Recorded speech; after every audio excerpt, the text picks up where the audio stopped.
finally, we have a rebuttal from each team to solidify why their side should win. While it has become clear that other organizations are willing and ready to help, none have gained the amount of support and attention that Kony 2012 has. What the negative fails to realize is that the issue is one that has just recently been brought to attention. Many citizens of the world still remain unaware of who Joseph Kony is and the destruction he is bringing into an entire population of people. The negative feels that the American population is sitting around waiting for a good time to help. This movement is an attempt to change this. The entire movement is based upon the notion that the time to act is now, the time to help raise awareness is now. Failure to support the largest growing movement in history is a failure to recognize the influence that Kony 2012 is having across the world.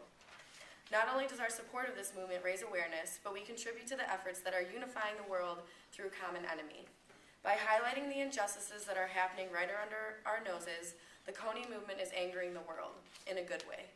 In a way that is intended to inspire action to stand up to a man who is stealing the lives of innocent men, women, and especially children.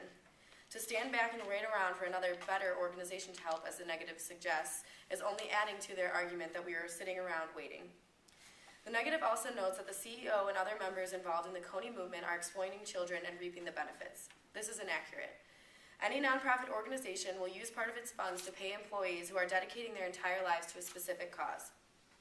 Jason Russell and his friends founded the Invisible Children organization not to make a profit off the thousands who suffer daily. They want to make a change.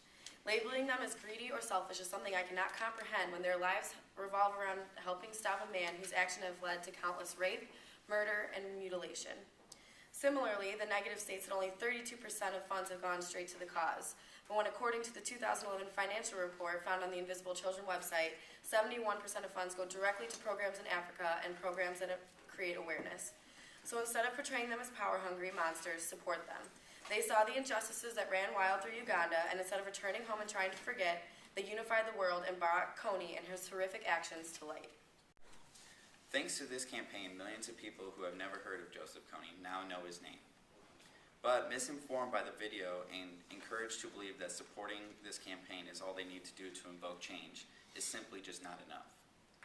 Although Kony 2012 video went viral and had millions of supporters, these supporters do not know enough of the background of Uganda or what actually needs to be done on the ground in Uganda to stop Joseph Kony's terror. The people need to take a stand and help by voicing their opinions and being active, not by just simply donating money. As stated earlier, the Kony 2012 campaign helps to prevent children from being soldiers of Joseph Kony's army. By helping fund the Ugandan army, yet according to Washington Post, they have been fighting Joseph Kony since 1987 with little to no success. How are things going to change if we don't go about changing them in a different way? It starts with education. If funds can be placed in the right hands to help these children get an education, they may have a fighting chance to get out of poverty and move on to better, bigger and better things.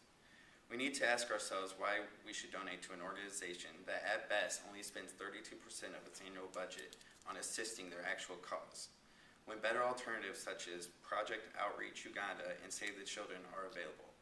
Many of these organizations might not be as well known as Kony campaign, but also they are more reliable, credible, and trustworthy. Anytime you donate to a nonprofit, you have the responsibility to do your homework. It is also your choice to support any nonprofit based on your own beliefs, values, and priorities. Become knowledgeable on all other alternatives to the Kony 12 campaign. Before we wrap up, we are open to any questions or comments from the audience. In response to the criticism that Invisible Children have been taking, they released another video called "Thank you for the support," for the supporters that actually do support them. How do you guys feel about their reaction and the video that they did?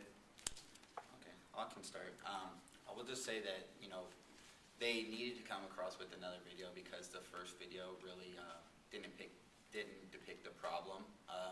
It simply was just stating what people can do to donate money, but that really, the donating money to the government, which really hasn't stopped Joseph Kony since 1987, isn't going to stop the problem. They need to be more involved and get people more involved in the community to really make this project work.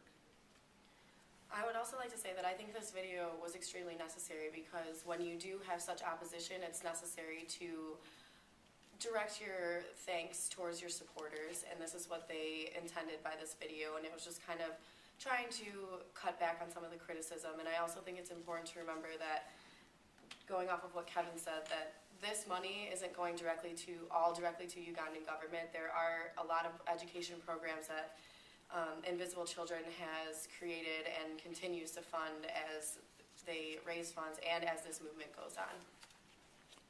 Anyone else? Okay. I want to thank everyone for attending this debate. Again, it means a great deal to all of us that you came. Through each speaker, we were able to get the pros and cons of the Kony 2012 movement and be better informed of the movement itself. Whether you agree or disagree, we hope to have encouraged you all to take a stance.